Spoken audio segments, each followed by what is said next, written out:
timely discussion on the theme Delhi Bomb Blast, a chilling reminder of the enemy within, and a wake up call on the rise of radicalization.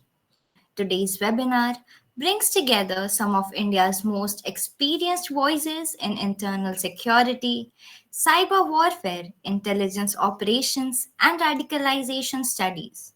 It is my privilege to welcome our esteemed panelists.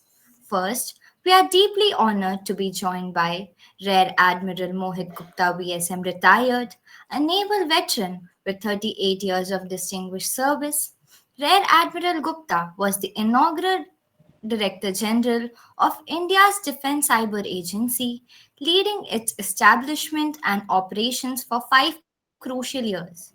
He has commanded 3 submarines and 1 frigate and served as Commodore commanding Submarines West, where he oversaw critical undersea operations.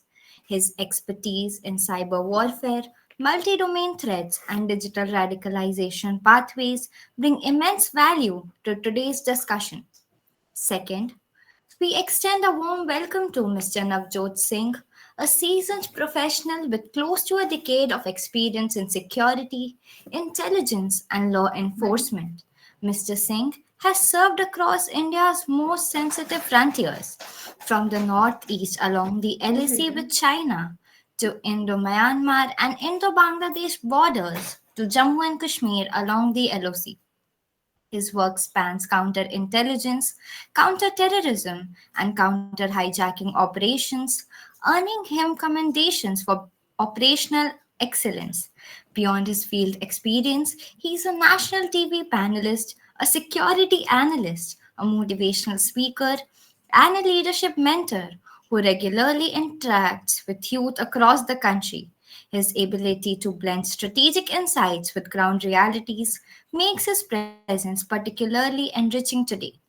We are deeply grateful to each of you, sir, for accepting our invitation and taking the time to guide students, scholars, and aspiring professionals. We are also privileged to have distinguished individuals who have registered and joined us today. A warm welcome to all of you and thank you for supporting this important national security oriented initiative. Over the past few days, the national security landscape has been shaken by the Delhi bomb blast, a shocking reminder that India's internal threat matrix is evolving fast. Radicalization is no longer confined to physical spaces. It is now shaped extensively by crucial pathways, encrypted communication networks, ideological influence chains, and hybrid extremist ecosystems that operate both online and offline.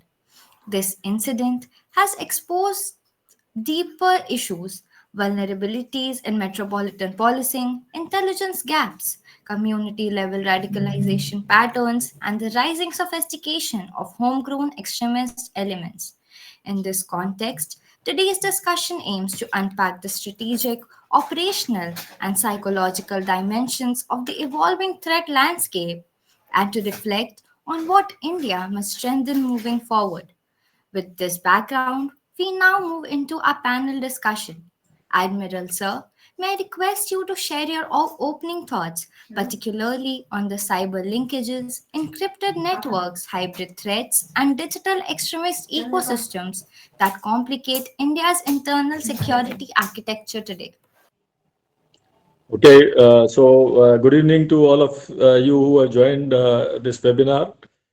Um and I am thankful to the Netizens for inviting me to share my views on this crucial subject in this webinar.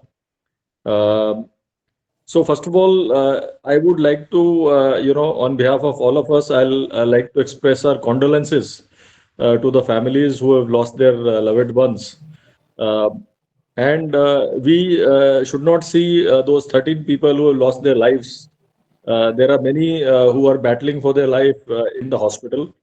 And even if they get all right, in what kind of way they'll be all right and how they'll be continuing their life journey in the life is a question. And secondly, if you noticed just yesterday, all the bomb-like material which was kept in a police station in Kulgam.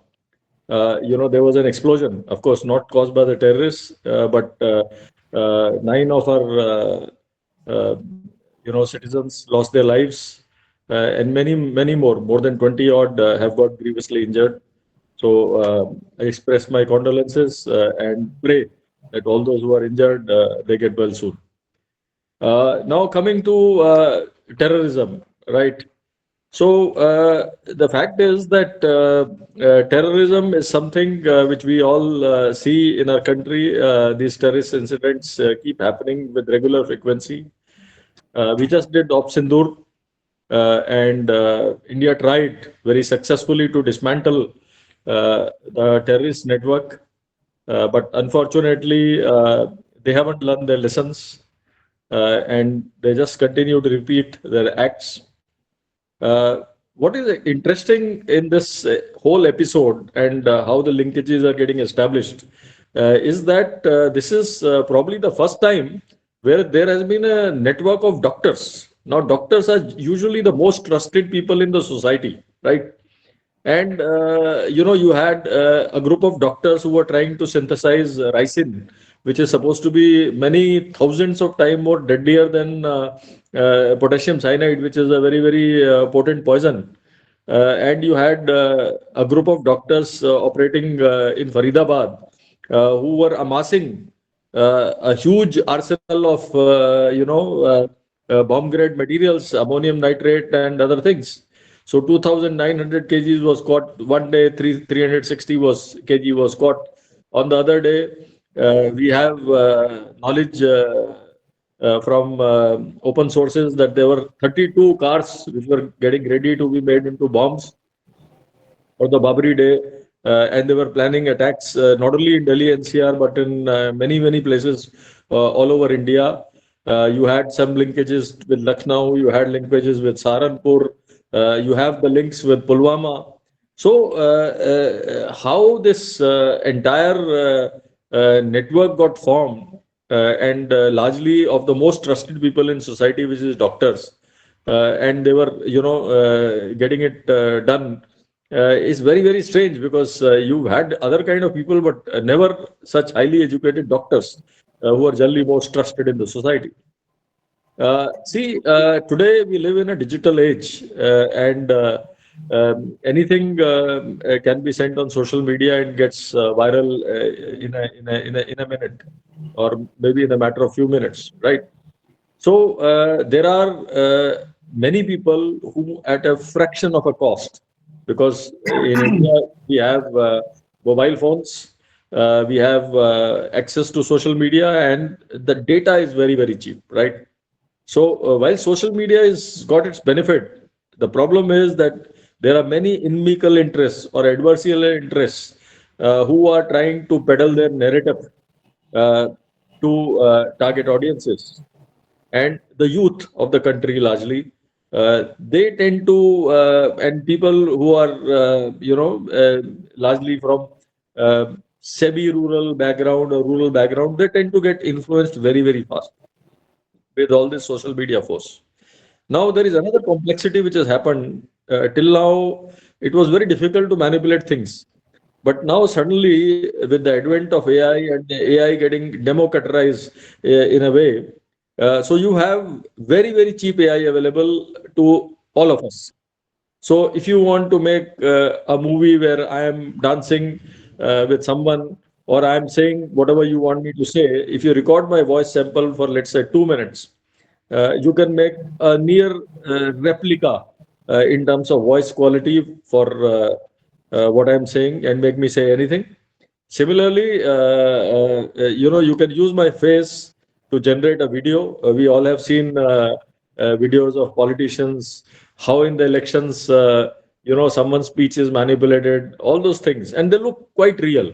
Now, how does a common citizen who has learned how to use the phone, how does he make out that this is not reality? And if he gets the same video from 20 semi-trusted or trusted sources, he starts believing it, right? So that's the problem. The second problem with the terrorist networks is, like there are encrypted communications. For example, now we are on WhatsApp. Now, WhatsApp is an end-to-end encryption. Now, for those who don't understand the difference between point-to-point encryption and end-to-end encryption, I want to tell you is that let's say I'm sending a message from A to B uh, and using an end-to-end encrypted application like WhatsApp. Now, in this, what happens is that let's say Mohit Gupta is sending to Mr. B. So when Mohit Gupta sends this, it gets encrypted in the application, right? Now, when it gets encrypted in the application, only the cryptogram is going. It is going through the WhatsApp servers and it is getting delivered to Mr. B. And only Mr. B can actually decrypt it, right? So anyone in middle is only getting the cryptogram and he is not able to decrypt that because the encryption is very, very strong, right? Now, when you have an application like Gmail, which is a point-to-point encrypted application, which means that let's say Mohit Gupta sends an email to which is intended for Mr. B. So when I use the Gmail application here, it encrypts it. But the encrypted layer is, or the cryptogram is going from my device to the server of Gmail. But in Gmail server, it is plain language. So that means Gmail has got full access to whatever content you see. And from there, when Mr. B wants to fetch his mail, so he accesses the server of Gmail. And that time, again, it encrypts it from the server and sends it to Mr. B. So in between, no one is able to break the cryptogram easily. But the fact is that Gmail is having complete access to it in plain language, which is not the case in case of end-to-end encrypted applications like WhatsApp, right? So even for national agencies to have access to WhatsApp is very, very difficult. I mean, let's say if I'm sending some messages to X, Y, Z, they are not able to intercept what is the plain language version of it, right? So you would have seen that people send messages on iCloud. The encryption is so strong that even the US government agencies were having problem in breaking the encryption of that. So there are very many fancy ways which are being used. Like this is still going through the public network, right? Now, what we saw, which was happening in Kashmir, there are these ultra sets. You must have heard in the newspapers. There is a set called ultra set. Okay, so the many terrorists and their associates have been using these ultra sets. It has a very, very strong and unique encryption logic, which is very difficult to break. Now, what happened in Nepal? There were peer-to-peer networks. Okay, so even if you switch off the mobile network in a place, and there is, there is a large population of people having those peer-to-peer networks. So you can actually, someone can set up a server, and someone can start relaying the messages from one place to another. So typically, wherever we've seen that there have been this Arab Spring or Gen Z kind of protests, those applications have been very, very successfully used. You would have seen that some time back there used to be stone pelting. There used to be many incidents of stone pelting in Jammu and Kashmir, right? So the mobilization of crowds used to happen on WhatsApp, and it also used to happen using this peer-to-peer networks, even if the mobile network was switched off. Of course, for other reasons, things have come down. I think I firmly believe that more than ideology, in every terror incident which happens, there are two things very, very important. One is the trail of money, because nothing happens without money. So that's why our intelligence agencies keep a track on the money trail. Of course, when you're dealing with about 146 crore people, it is not easy to keep a track. You cannot be surveilling the accounts of everyone. It's just not feasible. So only someone who's suspected, his accounts are kept under surveillance. Uh, how do you suspect a doctor? I mean, it's quite out of sight. So that's the problem in all this kind of things. And I personally feel that when your own population, because see, as citizens, we are supposed to be loyal to our Bharat Mata. And if we are not loyal to our own citizens or our own society, that is the biggest problem we have. It is very easy to tackle the enemy outside, but when the enemy is sitting inside, then it is very, very difficult to tackle that. And I must congratulate all our security agencies that they've been able to very nicely link up all this. They've been able to catch it up. Otherwise, the magnitude of blasts and the damage would have been far, far more. Over to you.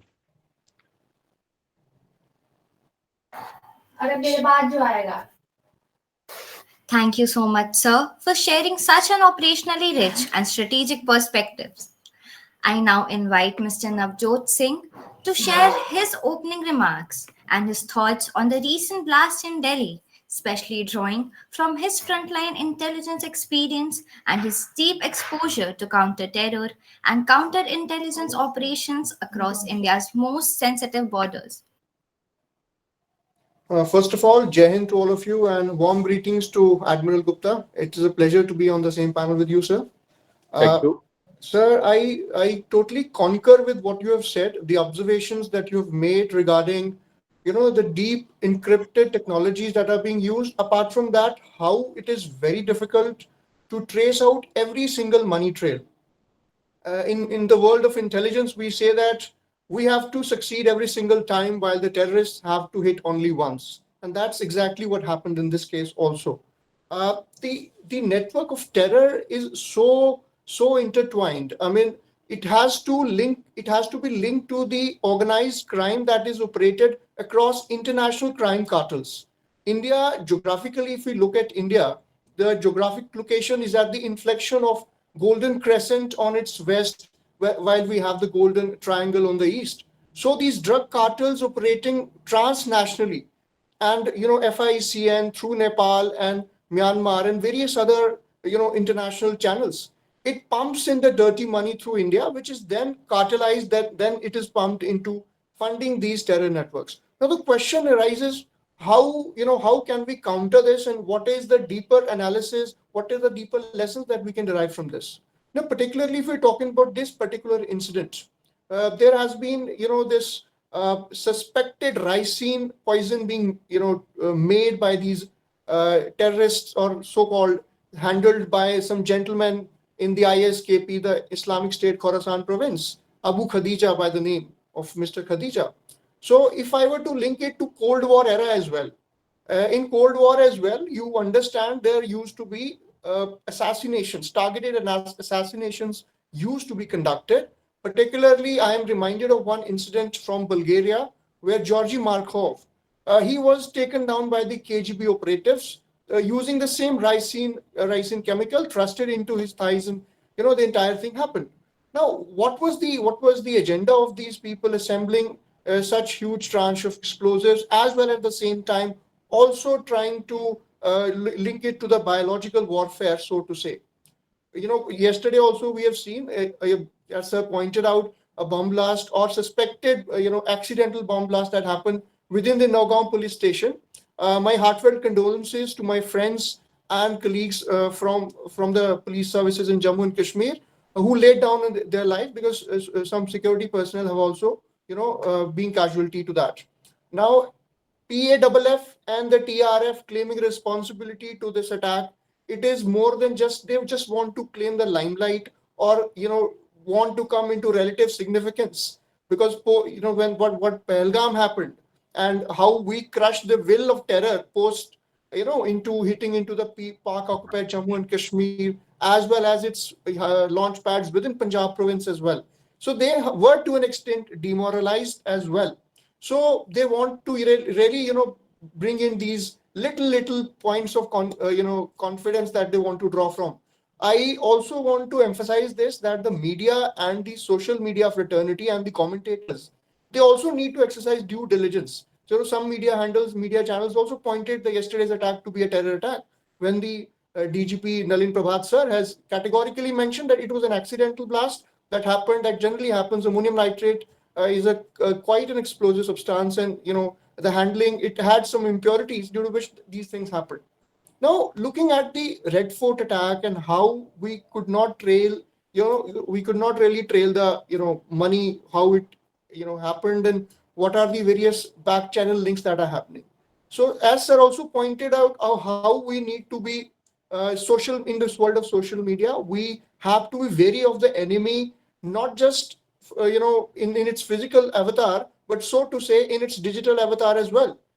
We don't living in the world of hybrid warfare, so to say. Mr. Frank Hoffman, he coined this term hybrid warfare, where he mentioned that now the frontiers of warfare are proliferating into our minds and psychologies. So post, as sir would concur with me when I say this, that the idea of terror is not merely simply to kill people, but to terrorize our minds and create a rift also in the society, because they want to germinate those seeds in the society, which then can be, taken back to create more unrest in a country like India, where we are having a lot of challenges. Sir pointed out 140 crores, 46 crore and counting, in this very, very complex demographic mix that we have. We have a cultural, religious mix. In that regard, it is due diligence needs to be exercised by policy thinkers, how we can counter this. Terror should not merely be treated as a law and order problem. There is a big profiteering machinery that works behind this. How international intelligence agencies across the border, along across the Red Cliff as well, and also across the Atlantic, I would say, they are into this interplay of big terror cartel that is operating across India. Bangladesh, if we talk about the Bangladesh axis, how post the regime change after the stooge of the Bill Clinton Foundation was, kind of installed in Dhaka. I'm talking about Mr. Yunus, and how China has also been trying to utilize its strategic presence, be it the Lal Munir Hart base, or or recent reports of some assassination link and American Special Forces officer being taken out in one of the hotels in Bangladesh. So, sir, I would also like to say, I would also like your comments on that as well. How we can take this forward? How India as a country can really counter and break the will of terror? As generally in the world of statecraft, it's believed that fighting conventional warfare is definitely the right thing to do, but breaking the will of terror, breaking the machinery of terror, that is a bigger challenge that we as a security establishment needs to look into in much great depth. So that's my remark on that. Okay, thank you. What a remarkable presentation you gave and covered all the aspects. So I just want to digress a little from here. What happens is that India is the fourth largest economy today, and we are very soon going to be the third largest economy. We have become an eyesore to some people who are our competitors. So nothing new about it. It happens. It happens all over the world. Whenever any economy rises, I think there are competitors. There are people who are envious about your prosperity. So it was expected. If you just go back to the pre-independence time, we had the concept of Akhand Bharat, right? So the present day Myanmar, present day Sri Lanka, present day Pakistan, present day Bangladesh, present day Nepal, present day parts of Bhutan, and some other areas in Afghanistan, they were part of that Akhand Bharat, right? So the Britishers, now, we can talk about Muslim League and Jinnah coming and asking for Pakistan and all that. But I think it was the Britishers or the Western powers which were calling the shots. They possibly realized that if you leave India as a Akhand Bharat, right? If you take the population of Akhand Bharat today, I think we are already approximately 17% of the world's population. And if you add another 10% to it, which would be the population of all these nations, it's 27%, right? So it's a huge, geographical area with minerals and demographic resource which is available. So they broke the nation into parts. They kept the borders unsettled so that you'll keep fighting, right? And that's what happened. So for many years, we were in that cycle where we were a poor country. But thanks to our leaders, thanks to our forefathers and the planners, we went up the path of development. And today, India economy is doing very well. Technologically, we are emerging as a power. Our military has got very good resources, and we demonstrated that in Op Sindoor just recently. And generally, everything is coming up very well. There is peace in society, and peace, societal peace, is very important for progress. So this has become an eyesore for many people, right? Now, if you see in our neighborhood, what has happened is that in the last few years, there are three democratically, if I may call them democracy, there are three democratically elected governments which have shifted to a non-democratic mode, right?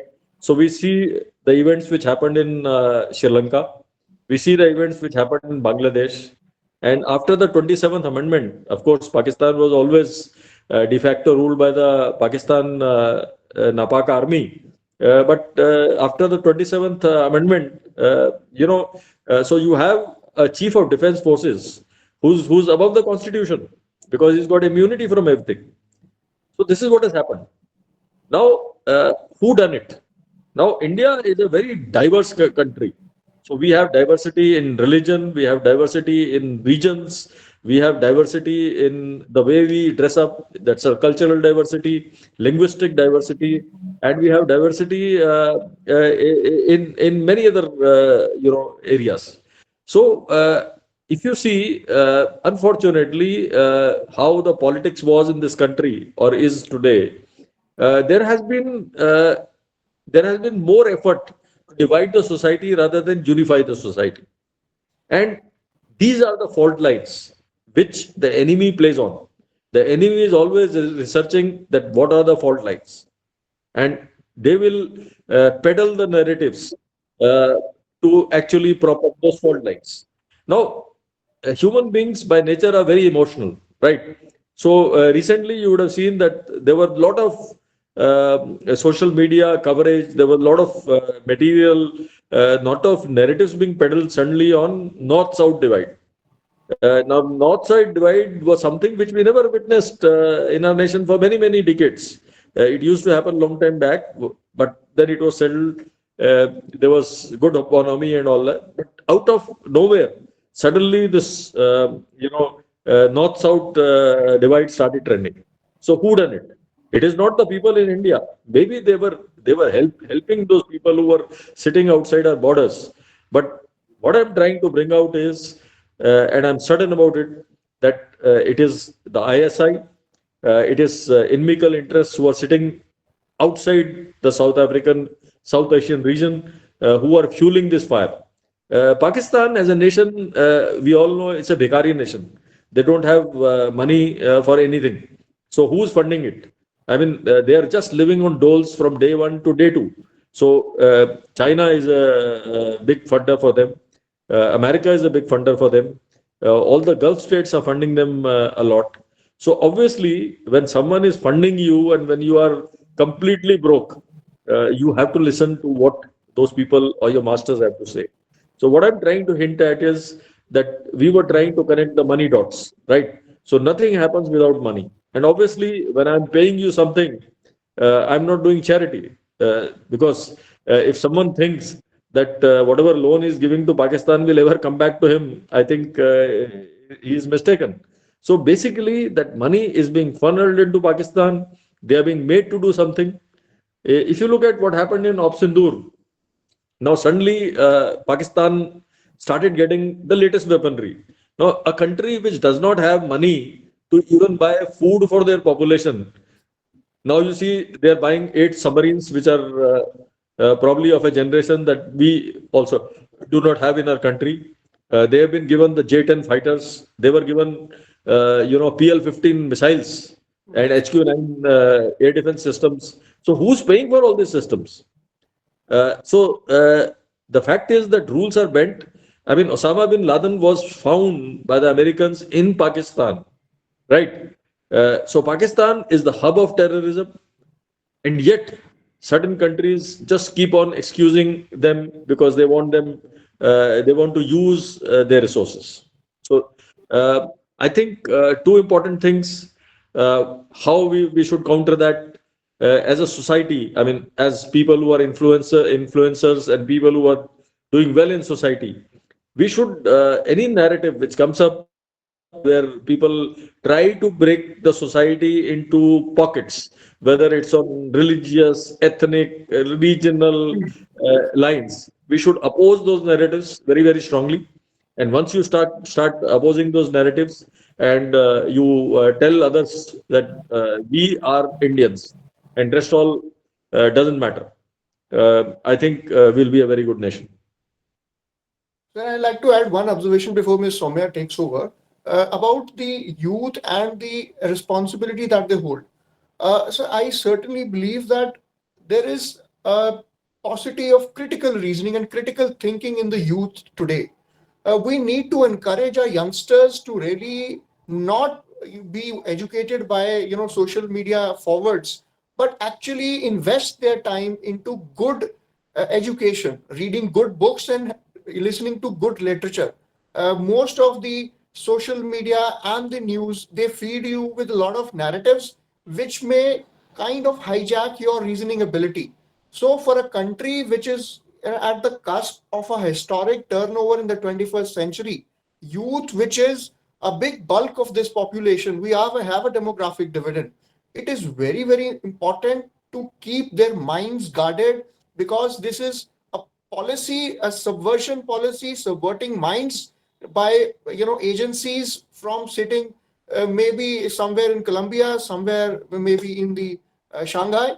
Their policy is to keep India's youth at a suboptimal level of their prefrontal cortex. So if we are not utilizing our prefrontal cortex, if we are not utilizing the mind that is given to us, we will be falling prey to these narratives and these tendencies more often than not. And about one thing about Mr. Osama also, I'd like to add, that's that there is a in the world of intelligence, there is this narrative that Pakistanis, they knew all along that Osama was there. If they were to publicly give it to the Americans, they would have a public embarrassment. The person who was a kind of a messiah for the people of Pakistan, they would lose credibility.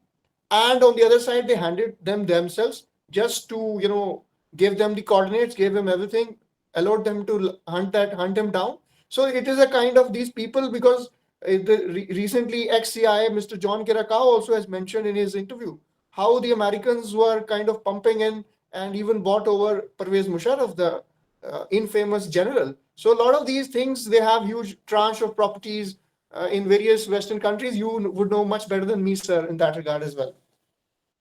So, Mr. Yes, you make a very valid observation. And what an intelligence man says in public and what is the truth are actually two different things, because a lot of things are said, but the truth is something else. And if a CIA man like Karakao has made a statement, should we believe it? Is he telling the truth? Maybe, maybe not. Right. So that's also there. And I fully endorse your point that, basically it is our youth. Unfortunately, we consider our youth as useless. But I would like to say that we use our youth. We use them less. They are not useless. We use them less. Right. So we have to put the youth on the right path, and that right path or the righteous path can come only when we actually come out of this social media thing where this WhatsApp. Of course, I'm not a chap who believes in banning technology or applications, because they've got their good side also. What we should do is that we should channelize them, give them good education, and instead of making everyone do a degree, which is and make people who are not employable, we should make them industry ready, even if it is ITIs. So skilling in the society is a very, very important thing and is our societal responsibility. Right. Thank you. Thank you very much, sir, for those deeply insightful and experience-backed observations. We now move forward to the Q&A session. Sir, due to time constraints, may I kindly request each of you to keep your responses within 3 to 5 minutes. My first question is directed to Mr. Navjot Singh. Pakistan based outfits like Jaish-e-Mohammed exploit overground workers, local sympathizers, and radicalized individuals to build decentralized modules. How are these networks embedding themselves inside India? And what early warning indicators do we often overlook? See, this is a very complex thing and a very complex architecture of terror that has been nurtured by the country on the other side of Radcliffe. You remember how post 1987, when the Jammu and Kashmir elections were allegedly rigged, how some of those people who would have likely come into the mainstream were disillusioned, and then they cross over to the other side, and Pakistan got its opportunity to infuse the valley with the specter of terror that it wanted. There was this organization called SIMI, Students Islamic Movement of India, 1967, I think it was established. So it was the idea was to build, for the welfare of the Indian Muslims and all of that.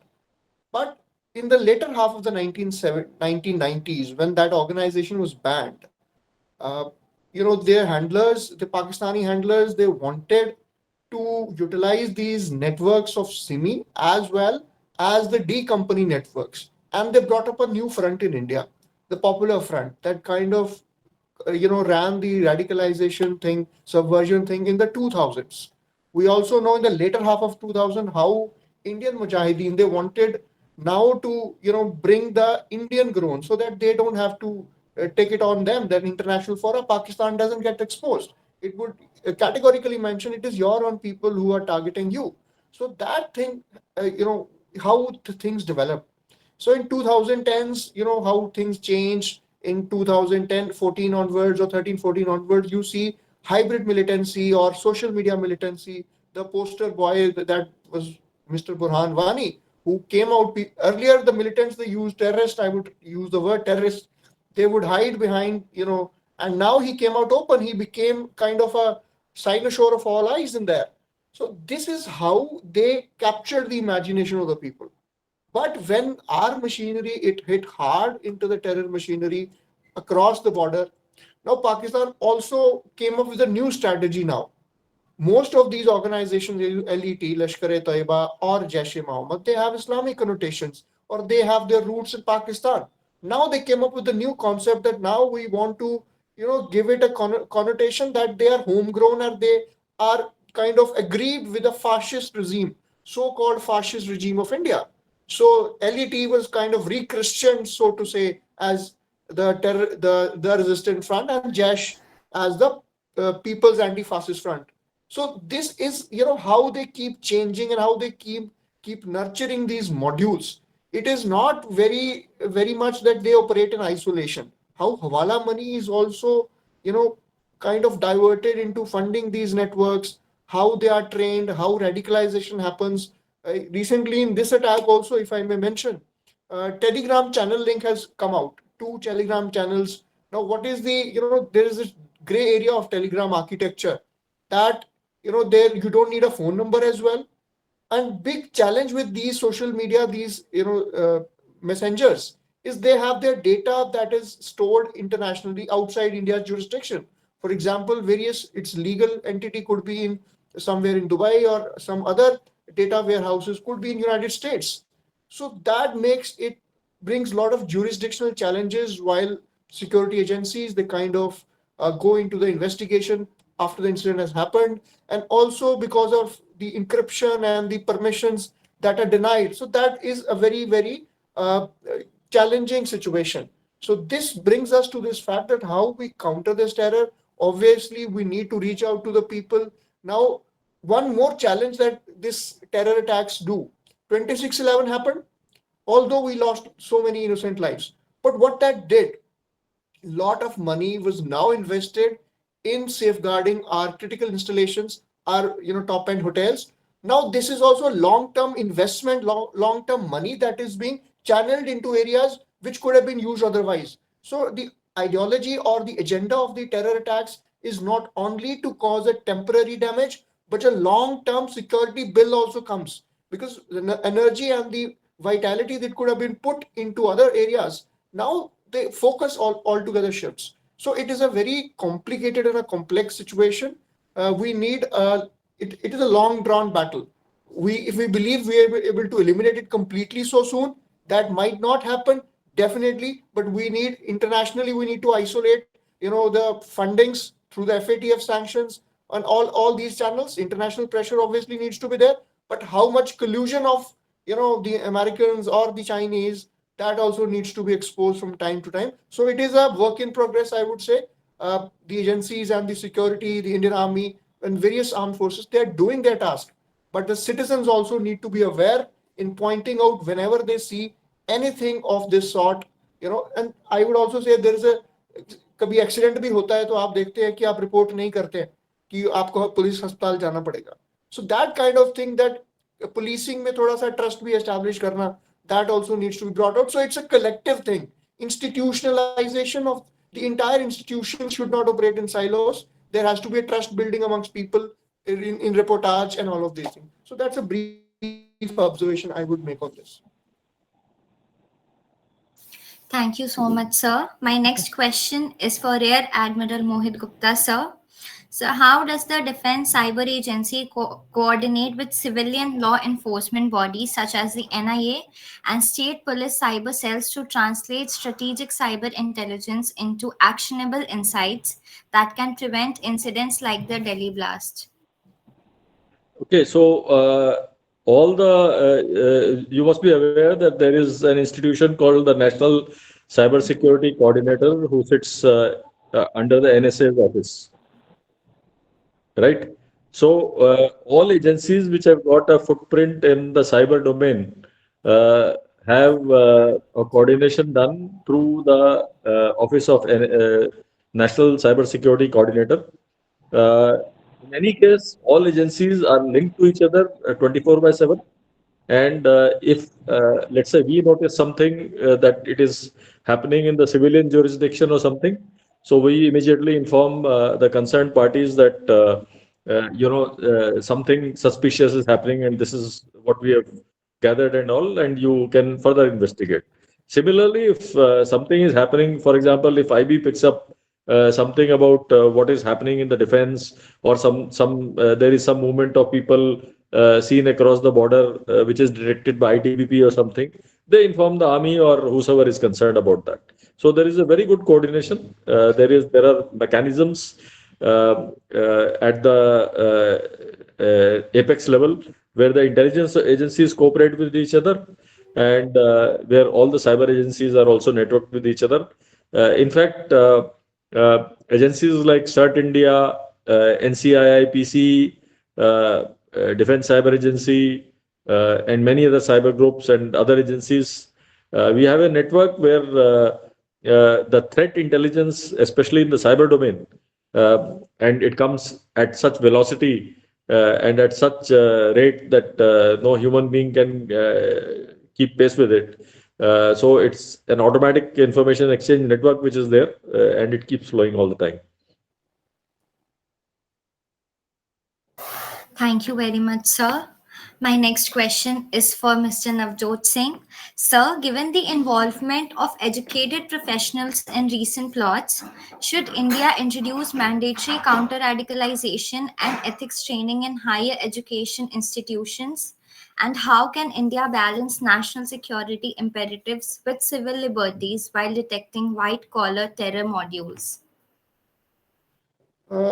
See, this is a very tricky situation that we find ourselves in. But we should not always, in our attempt, we should not miss the wood for the trees. We should try to, it's having a national security policy where we train, ethics and all of that. I don't think that how much that will work. We need a societal, conditioning. Also, when we try to find that there are certain highly skilled professionals getting involved in this. So they don't have, the constraints of money. It is not something. So mostly it is an ideological brainwashing that happens, the subversion that happens over a period of time.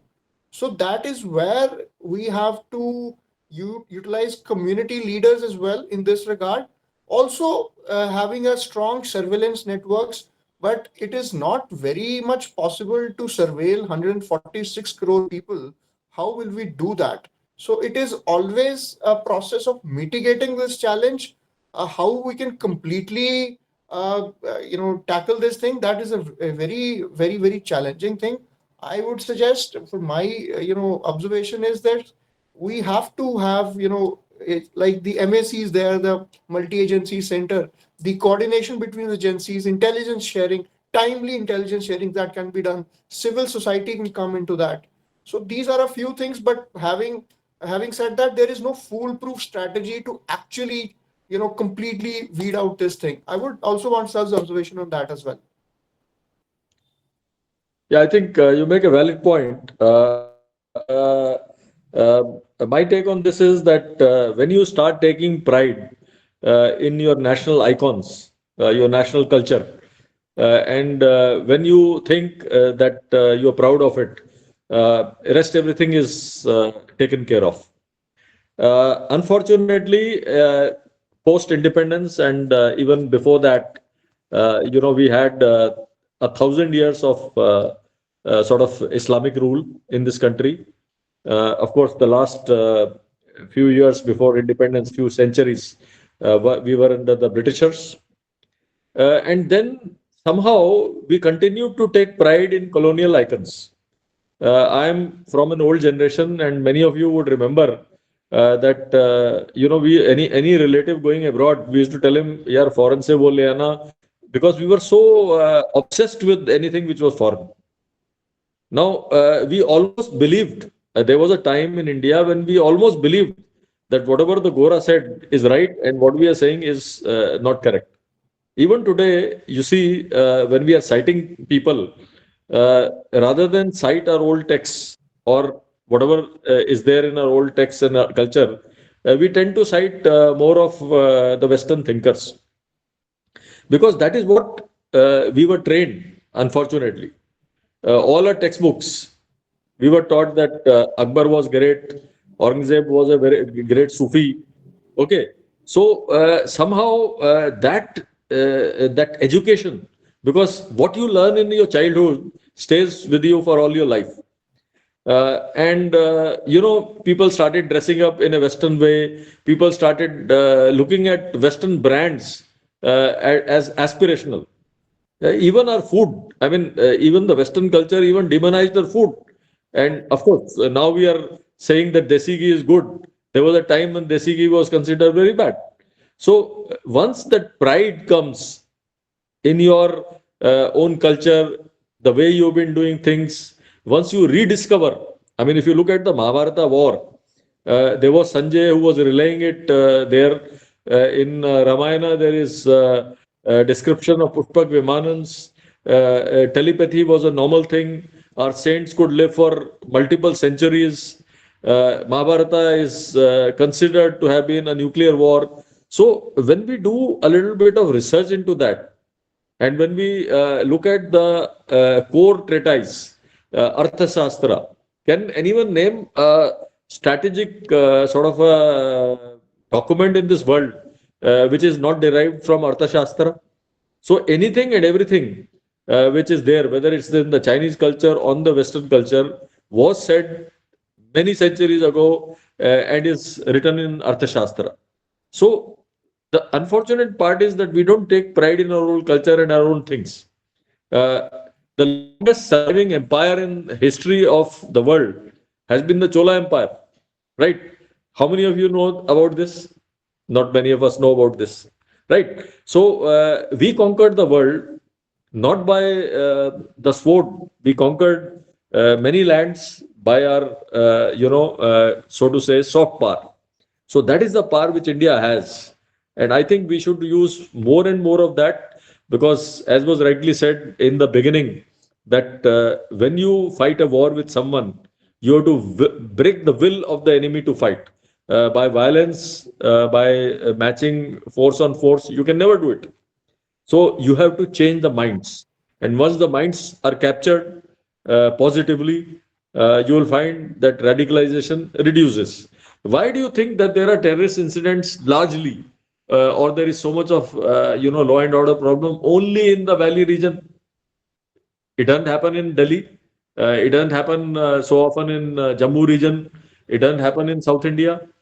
That is because as long as the local population is not amenable to getting radicalized, nothing will happen. You cannot have a terror act happening anywhere without local support. That is the biggest takeaway. Now you'll find that in Delhi also, it will happen only in Shaheen Bagh, or it will happen in some Okla area. It will never happen in Punjabi Bagh. It will never happen in Lajpat Nagar, right? So you have to see the pockets. You have to see how the demography is there, how the people have been radicalized, and you have to act on those pockets. That is where all of us in the society have to do our bit.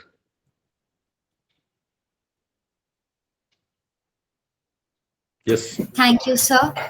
My next question is for Navjot sir again. The recent Delhi blast suspects include highly educated individuals, including professionals. Does the right of white collar radicalization negate the belief that education prevents extremism? Additionally, what does this reveal about the psychological and emotional power of extremist narratives today? Again, I think we have answered this question, but see, the thing is, education per se, you will find people at various top positions in various countries, but their psychological bias that has been conditioned in their early childhood, that remains. So I believe this is a very difficult thing to how we can counter education, but I would rather say that we can create an atmosphere where it is difficult for such a system to perpetuate. Also, one more thing also that we must understand, when such a incident happens, for in this case the Delhi Red Fort blast happened, people from a particular community mostly have been involved. But in that case, sometimes what happens is we also go into that overdrive. So that overdrive kind of becomes a fuel for more radicalization. So there has to be certain sense of balance and maturity on the part of the policymakers, how the leaders, political leaders as well, the administratively, how we can counter this. Because for every one Dr. Umar, there will be 10 good people as well. So those 10 people also get vilified in this attempt. So there has to be a balance how we do not allow because it's the policy of the terror to divide the society. The terrorism, the Pakistanis, they want to divide you as well on religious lines as well. So that is where we have to be very careful, cautious, but at the same time uncompromising of such activities. uh, that's all I can say. This is a very ongoing process. Only a social conditioning over a long period of time and strong political will and strong institutions, incorruptible, incorrigible institutions, which why we will see in our institutions also. I have no shame in saying this. There will be people who will fall prey to certain tendencies. Maybe they will fall prey to pecuniary benefits or all of these things. That somehow allows uh, that people find that by bribing we can get across. Maybe we'll get some permissions, we will get across some nakas or something like that. So these things, incorruptibility in our public and professional life has to be the starting point. Integrity in our public officials, I'm not saying there is no integrity, but it has to be taken one notch up. So that is also going to be one way to counter this, because wherever there is a small hole, leakages will start. So वो leakages कहाँ से हो रही हैं, हमें वहां पे अपने institutional system में भी we that also we must look into. Yeah. Thank you, sir. We will now move to the audience question and answer round. I request all the participants to keep their questions short, crisp, and to the point so that we can take as many questions possible within the limited time available. And to our respected panelists, sir, due to time constraints, may I kindly request you to keep your response limited to 2 to 3 minutes. Shreya, please go ahead. Uh, Hello, sir. In almost every major urban terror incident, including the recent Delhi blast, we see that the attacker has always left behind a trail of micro behavior anomalies, inconsistent digital footprints, or unexplained changes in routine, which were visible in hindsight but never correlated in real time. So, does this reveal a fundamental weakness in India's integrated threat pattern recognition system? And if it is a yes, so what specific reform, be it technological or be it structural, is the most urgently need to convert the scattered signals into a preventive intelligence rather than a post-incident analysis? Okay, whom do you want to answer this question? Sir, you can take this, sir. Okay, so you made a very valid observation. Now, as I said, that when you have first of all, it is not peculiar to India; it is all over the world. And as I said, that we should be thanking our intelligence agencies. If you look at last 1 month, and if you look at uh, there have been almost 10 major incidents which have been detected by the intelligence agencies. In fact, the lead for what was happening in Faridabad actually came because of an alert SSP from Kashmir, right? So these are very complex things. You cannot surveil 146 crore people. You cannot keep track of everything. So what generally happens is that all the agencies are looking for anomalous behavior based on trails, right? Now, when you go in an ocean, when you're looking at a needle in an ocean, these kind of things will happen. So I'm not trying to suggest that we haven't moved up because of utilization of technology, interagency cooperation. Uh, Today you find that there is a very good information exchange which is happening. You have access to databases. It would have taken months to find out where the car is there.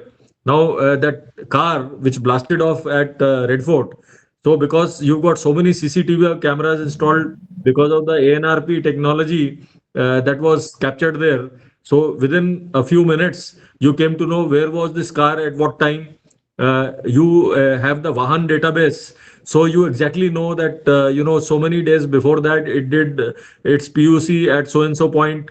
So you can link up the dots. So what I'm trying to suggest is that it's a very complex task. And once again, I'm reiterating that we must thank our security agencies. And if you compare internationally, I think we have done far better than many countries in these benchmarks of detecting the needles in the ocean.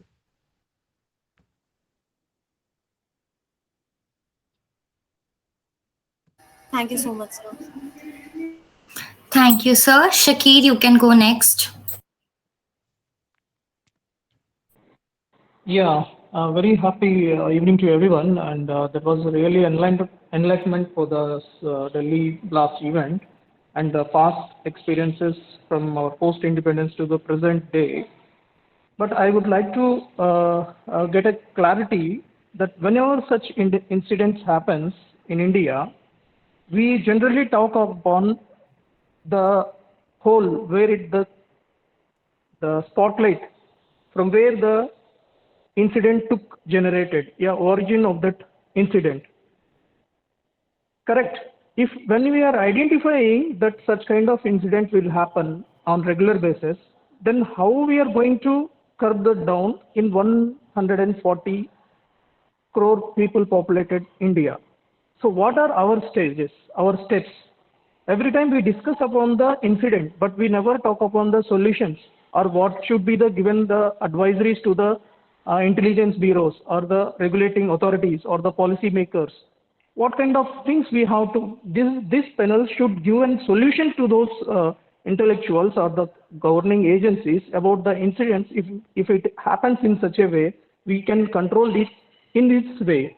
So if there is a problem, we have to find a solution for that, and not to pinpoint our defaults or defects, so that we can bring them into our academic sessions and train our students or the young generations to have such kind of observations and use common sense in identifying the faults or detect the things, and then we can evolve ourselves with a colorful solutions or a good results. Such kind of proactive steps we have to implement in our curriculum. So why not we are giving such kind of advisory notes or preparing such kind of a channel list and give this to the governing agencies. We are blindly discussing upon one incident and from where it originated and what is the history back and why it is happening again and again, and we are not able to control Shakir, because sorry to it's a interrupt you, huge but populated can country. you directly Why ask China the is also a question? huge populated country, Hello, but how they are Shakir. controlling, how they are acting a governing bodies on the media and social influences. Shakir, we would like to ask you the Yeah, question this is the without. question actually. So, Yeah, my can you question just is, Yes, repeat sir. in This is the one question, line? sir. yes, please. My question Like, is, what do you want to know? sir, Yeah. we got, my question is, when such, this is not first incident in India, sir. This incidents happens regularly. When we know an incident happens, what are the major steps we are going to take to avoid such kind of situations in future? Okay. Navjot sir, would you like to answer this? Yes. Yeah, first of all, a very detailed observation. Some of it I could not pick up because of the signal was lost. Yeah. So your question is, what are we doing? So first of all, let me tell you one thing that, you know, policing, security, or intelligence is a very thankless job. You have to be there. Very correct, sir. You have to be there 24 into 7, 365 a day, days a year, and still lapses will happen. We have such a long maritime border, land border, and in land also we have a lot of riverine border, porous border with various countries. So it is humanly not possible to guard every inch and to secure our borders completely. Although our security agencies are doing the best that they can. Now coming to your question, is anything being done? Definitely things are being done, steps are being taken, and the policymakers and thinkers, they are taking cognizance, and they sit at the high table. The National Security Agency or the National Security Secretariat, they do take these things very seriously, and all the top heads, all the experts, they do, and some of the things cannot be there for public consumption. So definitely we rest assured things are being taken due cognizance of, steps are being taken. And for the one attack that you saw that happened, there may be another 20 that may have been averted. So this is a very complex scenario that we're dealing with. And that's all I can say. I hope that answers your question. Yeah, yeah, correct, sir. Very correctly said, sir. My one small submission was, as Gupta sir said, that we are not using the youth properly. So my submission in this seminar is that when we all are doing as a collective approach to resolve such kind of incidents in future, why not we educate our youth or the students from academic sessions itself? The observations what we are finding through this type of incidents to be educated the kids or the school students and the young teenagers and the youth, so that they can have a future prospect on such kind of incidents and avoid with collective efforts, not only the intelligence agencies or the police, it's all together. We are not able to use our 140 crores of population effectively. That's Yeah. what I am trying to submit through this media, this platform, sir. Yeah. Thank you so much, Shakir. Like, moving to the last question from Amandeep. Amandeep, you can go ahead, and this would be the last question for the Q&A round. Thank you so much for the opportunity. Good evening, everyone, respected panelists and every others. So my question is very simple and crisp.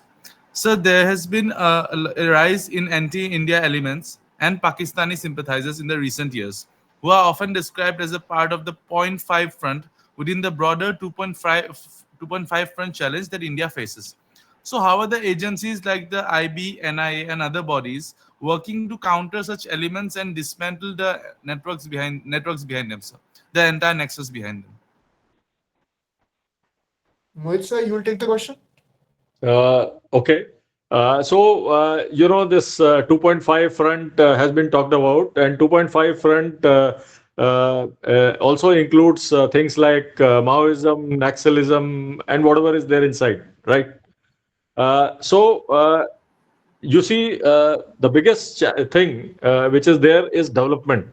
Now you would have seen that in the last 1 year, there have been a lot of success in bringing down the scourge of Naxalism, Maoism, and our honorable Home Minister has gone on record to say that by 2026, the country will be entirely free of Maoism and Naxalism, except in small pockets, right? So there was a time when 237 districts of this country were affected by this Naxalites and Maoists, and today that footprint has reduced drastically. So what has brought in the change? So the change is the path for development. These were areas where there was no development. And today, these areas have been saturated by government schemes. There are roads being built. There are communication networks which are being built. There are schools being built. There are benefits which are being given to the population in terms of employment, in terms of other opportunities in life. So you just remember one thing, that every man on this earth wants to lead a good life. And as long as they say, he's busy in dhanda and he's got some assets and he's got a family, he will very rarely go into any unusual activity, so to say. So anyone at any time in the society, wherever you see an anomalous behavior, because people generally behave in the same way, but you see someone who is anomalous in his behavior, okay, so that is a person who should be kept under surveillance and whose activities should be watched and reported. Thank you so much, sir. Yeah. Thank you, sir. As we come to the end of this session, I would like to express my heartfelt gratitude to our distinguished panelists, Rear Admiral Mohit Gupta, VSM retired, and Mr. Navjot Singh for sharing such profound and thought-provoking insights. Your perspectives have not only deepened our understanding of the complexities shaping internal security and radicalization in India, but also encouraged students and young professionals to think more critically about hybrid threats and national security framework. We would also like to thank Dr. Mohammad Yusuf, who, due to some last minute professional commitment, had to go to Jammu and Kashmir. Our condolences to all those who lost their lives in these barbaric attacks. I also thank all the participants who joined us today, including our respected attendees from academia, defense, and policy circles. On behalf of the Indian netizens, we appreciate your continued support for meaningful dialogue on India's strategic challenges. A special thanks to our founder, Aditya Chaudhary, Managing Director Rishabh Khatri, and Content Director 𝐒𝐭𝐫𝐚𝐭𝐞𝐠𝐢𝐜. Thank you, everyone. This is Soumya Vartika signing off. Have a great evening. Jai Hind. Thank you. Jai Hind. Thank Thank you. you very much. Thank you, sir, and thank you to all of you guys for joining. Just be aware, Thank you, sir. citizens. Thank you, sir. Thank you so much. Be Jai Hind. responsible, and let's keep our country safe. Thank you, sir. Thank you, Admiral Mohit, sir. Thank you, Pleasure. Navjot. Lovely being a co-panelist with you. Pleasure is entirely mine, sir. Thank you. Thank you, everyone. Thank you Bye-bye. very much, sir. Yeah. Okay. Jai Hind, sir.